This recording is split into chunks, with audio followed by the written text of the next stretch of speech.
This is the SuperSport Schools podcast, bringing you stories of our future stars, powered by Spur Steak Ranchers. 1, 2, 3, go!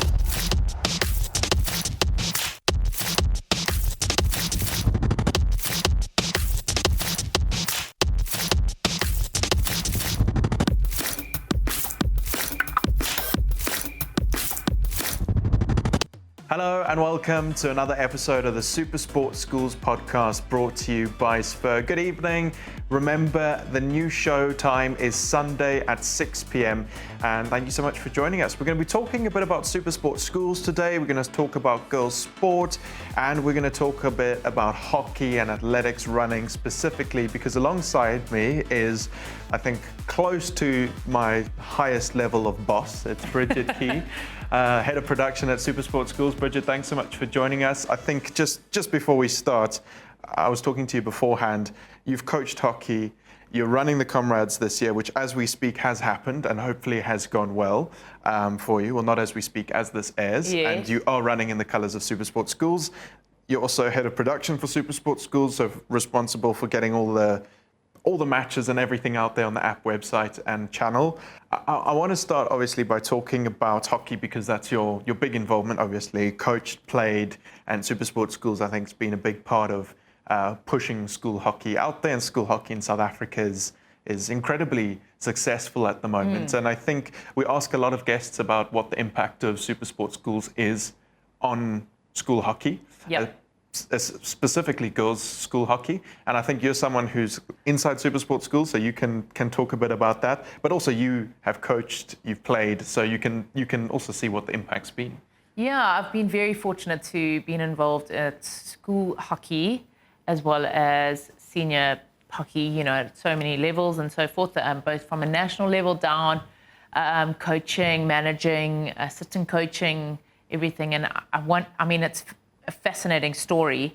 We cover an event called the SPA School Girls Hockey Challenge across the country as SuperSport Schools, but that started almost 15 years ago, and I was first involved with that as a school coach at St Mary's in Natal with Les Galloway, and to see the progression of that has evolved for school girls hockey, particularly over the years, and the growth of it is just awesome. And then the fact that SuperSport Schools does so much for school girls hockey and school girls sport, you know, or youth girls sport is also just out of this world. I mean, we're really, really seeing such interesting sport growth in the girls sphere, which is fantastic. And what do you think, compared to when you played hockey at school to now, what are some of the things that are different in the game and how it's played?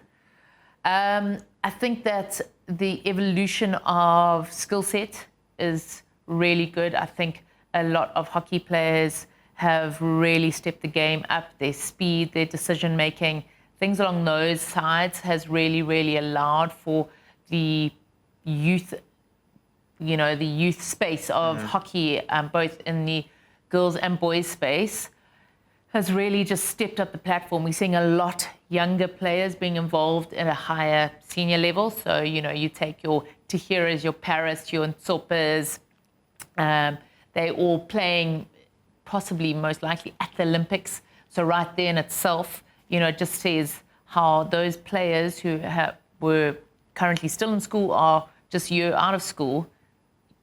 Wow. You know, that in itself is massive, massive, massive, massive, that you're getting those young players that are challenging the older generation and pushing the boundary to be better and better and better. And I think that's so cool, especially in South Africa, where we love sport and where hockey at the highest level still isn't fully pro, but Yes. we have school hockey that's doing so well and growing into new schools as well. Just talk to us a little bit about the channel, hockey being on a TV channel quite often. Every week we've got matches there from schools. But that's pretty cool for the schools and for everyone involved who's able to play. Yeah, I think something that's really elevated the whole platform, both from a SuperSport Schools perspective as well as school hockey in general, is Friday Night Lights, sponsored by Take a Lot on our side, which is a really like very funky way of making playing hockey at night even better. Like, it's so much fun to play hockey at night anyway, because you're under these floodlights. It's a vibe. It really brings the camaraderie concept. I mean, we know Saturday is sort of traditionally the rugby Saturday, so bringing that hockey element into it and now making the weekend about youth sport and hockey being dominant on Friday nights, rugby, netball Saturdays, football Sundays is kind of our winter design at SuperSport Schools. But what it's doing for school hockey is also then allowing these talents to shine and go out there and really, really get the chance to be on Channel 216, but also like play under lights, play under the vibe, all of that. I think it makes it just such a cool experience that everyone can be a part of. And if we talk about that, Friday night lights, so on Friday there's hockey, Saturday, like you say, is traditionally rugby day. Yeah, we go like netball, rugby. Netball and rugby on Saturday, and then Sunday football with TDL. Yes. So winter sport booms on the weekend, which is so cool.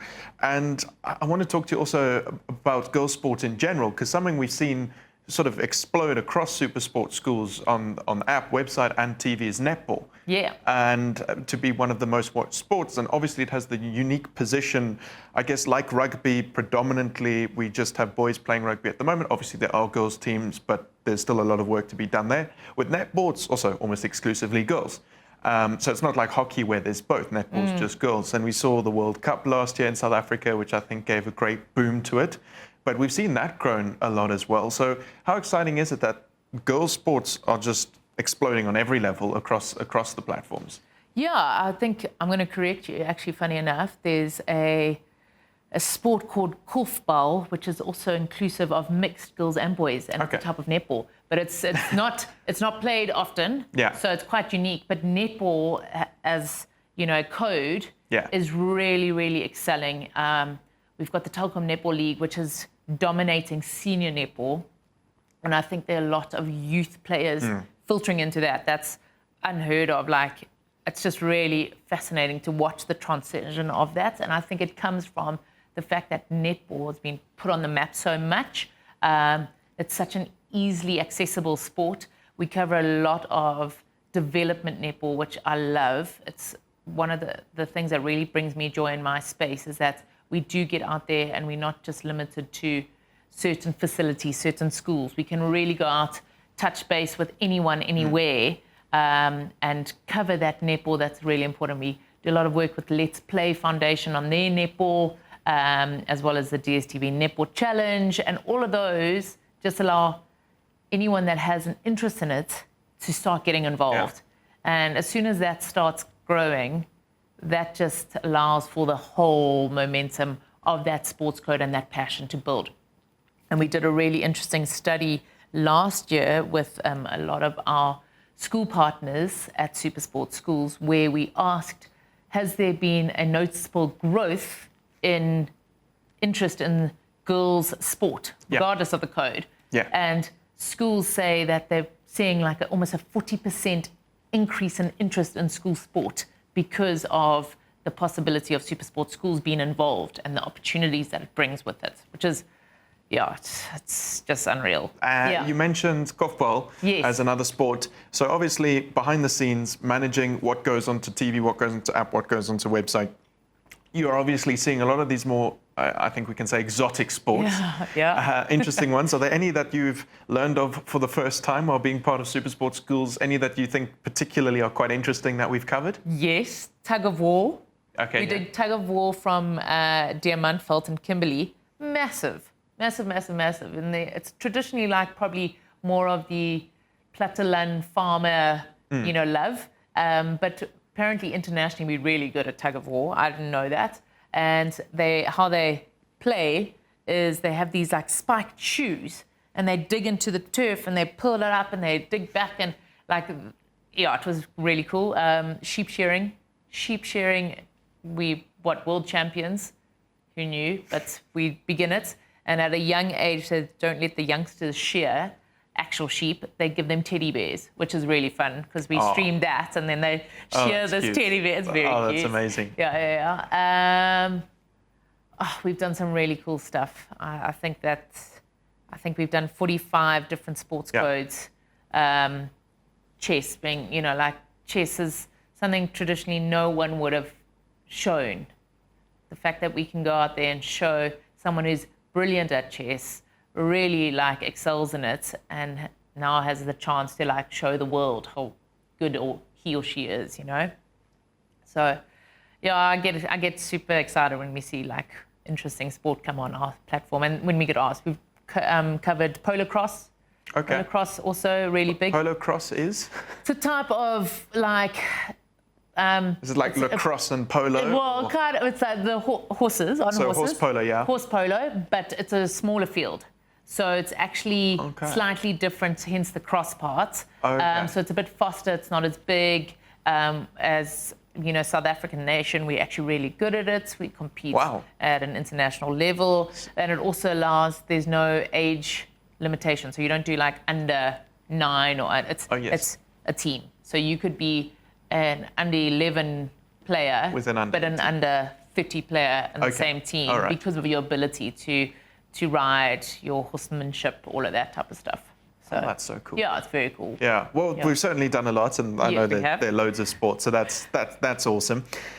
Just before we get into our first game that we're going to play today, girls' sport in South Africa is growing, and across the world it's growing. I know the Six Nations, Women's Six Nations for rugby, they had record attendance. The Football World Cup last year was massive. The Cricket World Cup in Cape Town was massive. What role do you think SuperSport Schools is playing in that development in South Africa, and what are you most excited about in the next couple of months and years? So I think I'm going to tackle this in many parts. First, I'm so excited to watch the Olympics. I think the Olympics coming up July, August. Yeah. I mean, SuperSport are going to be off the charts on how they're going to show it to the world. So that is going to be amazing. And our talent in the Olympics. I don't necessarily think we're going to medal in a lot of things, but the fact that we are sending athletes from, different codes that have the chance to be there. We've got some amazing athletes going, so that's really, really going to be exciting.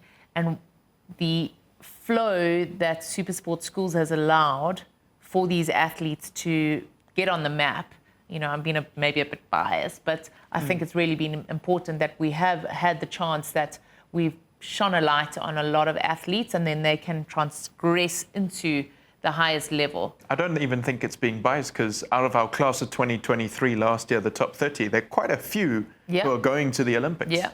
So that in itself, I think that's a feather in SuperSport Schools' hat, that we have had that chance. Whether they would have gone anyway, regardless, it still means that they have already been at that, performing at that top level, under our platform. So it's now a nice story to tell. We've got the footage, we've captured the biggest moments. From VWF to me to hockey players, our 3 young hockey players, like things like that, really, really has allowed for it. Having Akani, who's involved at SuperSport Schools as a production owner, and we utilize his service, his team service, but, that's a representative for us over there as a SuperSport Schools rep. It's very, very cool. We're going to play our game that we've been doing throughout this year, because it is an Olympic year, and we've been talking a lot about the Olympics. So I have 5 sports that I'm going to give you, and you just need to tell me if the sport is Olympic, was Olympic, or has never been Olympic. Okay. And we're talking any of the Olympic Games, summer or winter. Just if it has been an Olympic sport, then it has been. If it's never, it's never. And I'm not competitive at all, so this is a real... Yeah. Luckily, there's no leaderboard for this yet. There's a leaderboard for the quiz. This is just seeing how you do. All right. And we'll start out with one of those sports that you mentioned earlier, actually, chess. I would say chess has not been an Olympic sport yet. Is it? I'm going to go with not. Not, so never. Not or never. Oh, shucks. It's not currently, no. I think it has been. You think it has? Okay, so you think it was Olympic? It was Olympic. Nope, never Olympic. Oh, Never rats. Olympic. Okay. It's even recognized as a sport by the International Olympic Committee, Yes. but as yet hasn't been at the Olympics. I feel like it was going to be this year. It but might have been under consideration. Yes, maybe. And there have been things similar to art. I mean, painting used to be way back in the 20s. Jeepers. When I say similar to art, similar to chess, as in something that's not necessarily a physical sport. Yeah, but, okay. but yeah, chess at the moment, never been Olympic. All right. All right, sailing. Yes, Olympic. Yes, that is correct. Yeah, I It is actually enjoy Olympic. watching sailing. I think it's a great sport. Easy. So that's 1 from 2. Polo. Water polo. No, polo. Horse polo. Horse polo. Yeah. Yes, Is or was? was. That's correct. Yep, Okay. it was. It stopped being in 1936. So it Ah. actually hasn't been for a very long time, but you'd almost think it is an Olympic sport because there is Yeah. quite a bit of equestrian, Yeah. but no polo. No, I mean, I've always been fascinated, sorry to interrupt Yeah. you, but I've always been fascinated that, you've got to take your horse there. So you can either borrow a horse, apparently, or you take your horse there. I mean, as an equestrian fraternity, that's insane. Yeah. You've got to get your horse from Australia to Paris, Yeah, let's just say. it's yeah. crazy. Okay, so Okay. that's 2 from 3. All right? Club swinging. Was. Yep. So it Yeah. was an event sort of like rhythmic gymnastics, but you used wooden clubs. Okay. 1904, 1932, it was in the Olympics.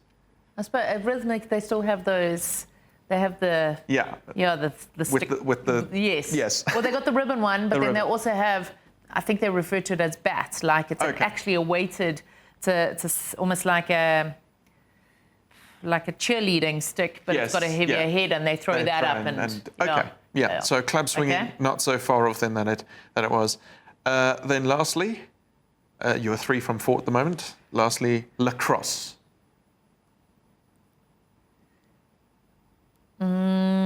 Lacrosse is an American sport. No, never.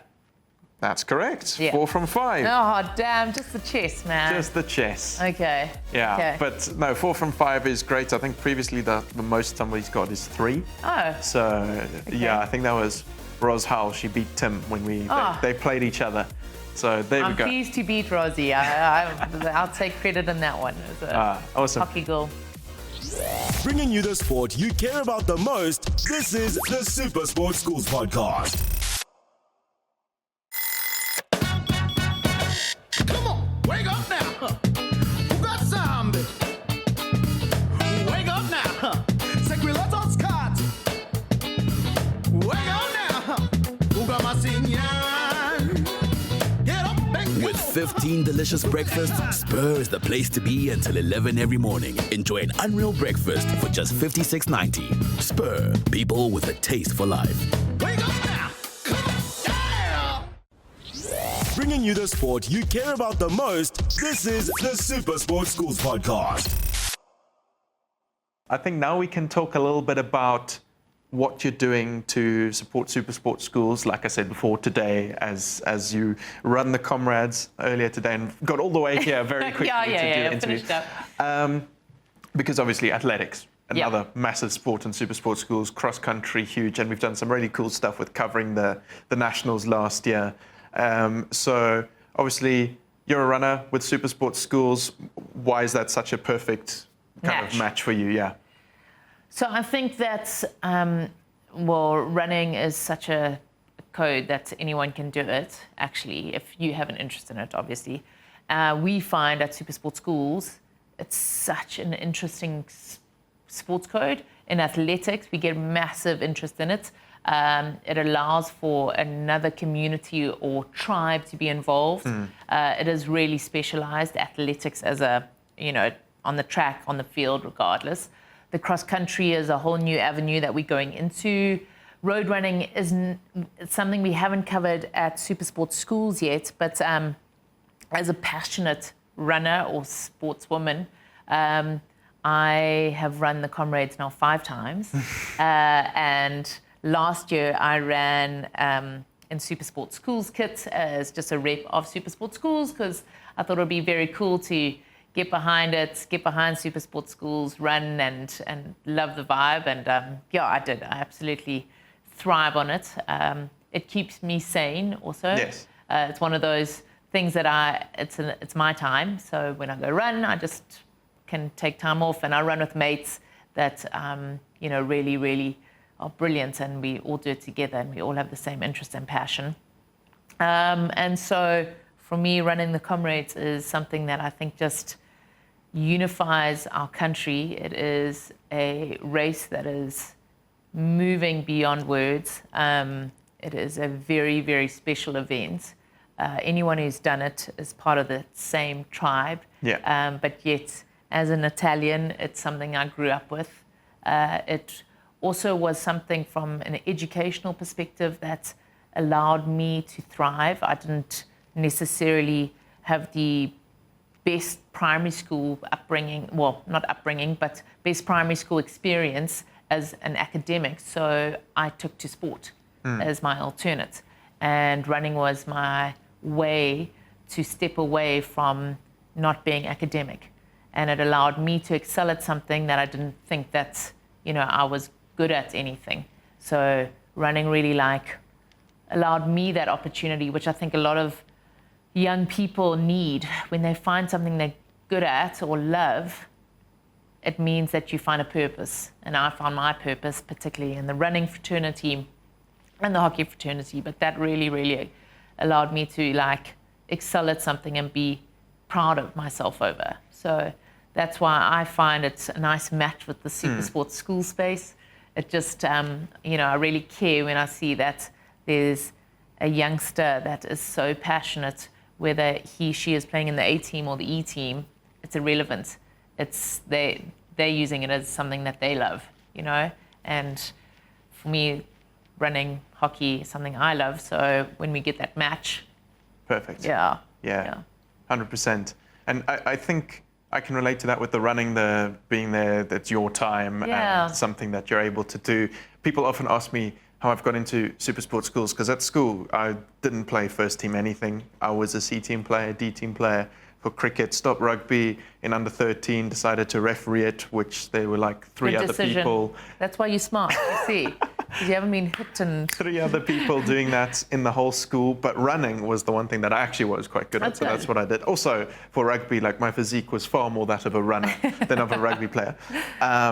So I love running, and I know that we cover it on SuperSport Schools with cross-country, athletics, and it's awesome that today you've run in the colours of SuperSport Schools for the Comrades. Somebody else running the Comrades today who has, I think, again, we spoke about examples earlier on of women's sport growing in South Africa, and somebody who's doing amazing things for that is Gerda Steyn. And I think you just need to watch the videos of her at the ends of the two oceans when she's done. She finishes, she breaks the record last year, she breaks the record this year, and then she runs down the crowd, high-fiving everybody, as if she could go and start running another one. I know. Which she probably would be able to do faster than most people anyway. And I think that's just so incredible that she's been this beacon for women's sport, for runners in South Africa, and something to be proud of. And hopefully that's something that's translating down to school level. Yeah, I think that she is such an ambassador of the unifying ability that sport has.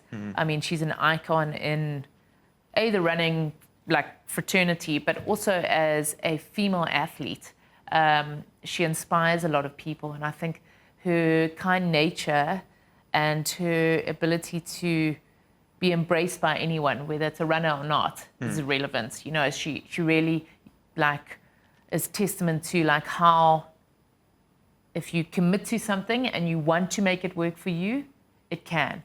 And she did that. She wasn't a good runner. She actually ran a 9:50. Okay, hold on. Let's go back. She's always been a good runner, but she wasn't extraordinary. Yes. She ran her first Comrades, I think, in a 9:15, which is really good, really, really good. And I'm sorry if I got that time wrong, but it wasn't a winning time. And then she found that she just really, really got involved in it, and she realized she was good at it, and she then stepped it up and started training harder and harder and harder, and that's where she's got to today. It means, at a school level she ran nicely, but she wasn't like your A team player. She was a B team player. But because she cared about it and because she found it was something that she wanted to do. She committed to it, and then stepped into where she is now. And that for me is just the coolest story ever. Like the same. I mean, you can get someone who wasn't necessarily a good hockey player at school, or has then become an excellent hockey player as they got older. Lekanyo didn't play rugby at school, but became a Springbok, two-time World Cup winning player. Like there's that, and that's really, really, really amazing. Like you must believe in your dreams, and Gerda has, and I think that's what we got to take away from it. I think that's so powerful for school sport, because what a lot of people often, I think is that if I'm not playing first team, what's the point? Yes, exactly. And there is so much that is the point beyond first team. Yeah. There's playing because you're learning new things, the teamwork, the friends, or just running where it's an individual sport for the enjoyment and what you get out of it. But even individual sports are often still team sports, because you run with people. And like you say, there's still opportunity. Actually, maybe after school, you become something. We hear the stats out of Craven Week, how few people from Craven Week actually go on to play rugby professionally. And we get people who don't go to Craven Week who do, as way of example. And I think it's just so cool, that story of Gerda, to motivate people to play the sport, to pick it up, to do it. And with SuperSport Schools, you can be on the app, on the website, if you're playing under 14D. Yeah, I mean, I've got a really cool story. I've got so many like this, but they're, often our industry is relentless. It's non-stop. So, my job is a 7-day setup. Like people like, when do you holiday, Bridget? And I said, well, we don't. We were joking in the office yesterday. Somebody was talking about if you left, what would happen, and there was a little bit of panic. Almost, don't mention that. No. Yeah, no, I care too much to leave. But yeah, it's one of those that is relentless. There's no sports turns off. No, so it keeps going. It evolves each week, each day, etc. And it can get tiresome. But then I always think back to the amazing stories that we bring, the amazing opportunities that we give. And a St. John's College basketball player who plays for the under 14E team wrote on who's my wife, but wrote to her and said, of which, she is his tutor. There we go. Okay. So wrote, what have you loved the most about your year so far? Grade 8 boy. And he said, being on the SuperSport Schools app for my under 14E basketball game. Like, that's cool. That's flipping cool. And that's what, like, this kid gets to go and look at himself play basketball. Like, come on. That's really, really special. What are you most excited to see in the next, let's say, the next year of SuperSport Schools, and I think specifically in girls' sport? I think the possibility of our scale, and I know that sounds weird, but something I need to always take into account is our opportunity that we create, but that comes at a technical side. So that the marriage of those two. So being able to get out there to more places and cover more with less. Yeah. So being able to go to the most remote places of Limpopo. We've been to Piet Retief. Who knew that we could get into Piet Retief and cover their rugby, their football? We go to remote Eastern Cape, You there. Actually, another great story. Hold on, I've got to tell you this one. So I'm driving to the boat race last year. Yes. And which happens in Port Alfred. Yes, which happens in Port Alfred. Which is quite a drive from PE. It's a beautiful drive, but it is very far away from anything else. Yep. Yeah. And not a lot out there, and you're fairly remote and so forth. And I'm on my way, and I'm singing along in the car, and out of nowhere, there is a piece of sports field that has been built up by the Let's Play Foundation. We partnered with the Let's Play Foundation last year to stream a lot of the facility handover. Now, facility handover is where they go to that particular school and they rural environment, and then they'll hand it over and they'll do a whole lot of games of sport for these youngsters. And there was no one playing on the field because it gets locked up, unfortunately, and it gets monitored in the sense of just to control it and keep it safe. But it's got branding on it and so forth. So I was like, no, got to stop. Stopped and walked my way across and actually went and took some photos because it's got the SuperSport Schools branding on it, and it's a beautiful facility. And I was like, I actually remember us being at this event. I remember us sending a team that could stream an event in the middle of nowhere with a specific equipment, with a certain network, with a certain power, ability to actually let these kids go home, show mom, dad, granny, uncle, aunts, whoever it might be, themselves playing a sport at a Let's Play rural facility handover. And that's what I'm excited for the future. That is what we're doing.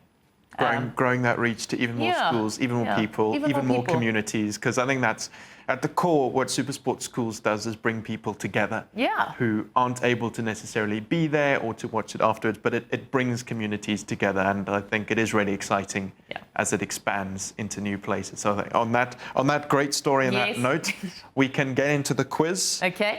So you're in a positive space now. No, so this is my again competitive nature. Okay. Bridget, you ready to play the SuperSport Schools podcast quiz? Let's rock and roll. Your time starts now. If a hockey player is shown a green card, how long are they temporarily suspended for? 2 to 5 minutes. Correct. Which city hosted the last Summer Olympic Games? Tokyo. Correct. True or false, SuperSport Schools has streamed sheep shearing? True. That's correct. Which school does class of 2023 hockey inductee Paris Gale Isaacs come from? Bellew College. That's correct. How many men's Rugby World Cups has Australia won? 2. That's correct. True or false, South Africa has never achieved 0 gold medals at a Summer Olympic Games? Hold on, I lost you. Say that again. True or false, South Africa has never achieved 0 gold medals at a Summer Olympic Games? True. It's false. What is the channel number for SuperSport Schools on DSTV? 216. Correct. Which country owned the most medals at the 2020 Summer Olympic Games? USA. Correct. JP's first 15 made history this year by beating which powerhouse Grey rugby College. school? Correct. In the 2020 Tokyo Olympics, how many medals did Tatjana Schoenmaker win? 4. Nope, she won 2. Oh, But that was damn it, that was very impressive, and my alarm won't stop over here. It's 8, which is equal. 8 in 60 seconds, which puts you to the top of the leaderboard with Nicholas Holden from ACGL. Yes. So joint top of the leaderboard. I think that's very cool. And that's very cool. Yeah, and a great way to end the show. So Bridget, thanks so much for joining me. Thank you, Alex. This has really, really been cool. And I think I'm just going to finish off by saying, it's funny, you make mention that you weren't necessarily a sportsman at school, but your sports evolution has put you to where you are today. So congratulations on what you're doing as well. Thank you. Thank you. I think SuperSport Schools obviously has so many opportunities for people to be involved in sport. It's so incredible, and with the podcast, we've loved every minute of it and bringing the stories that go beyond just the scoreboard. But thank you, and thanks to you for joining me for another episode of the SuperSport Schools podcast brought to you by Spur. Remember, we have a new time slot, Sundays at 6 p.m.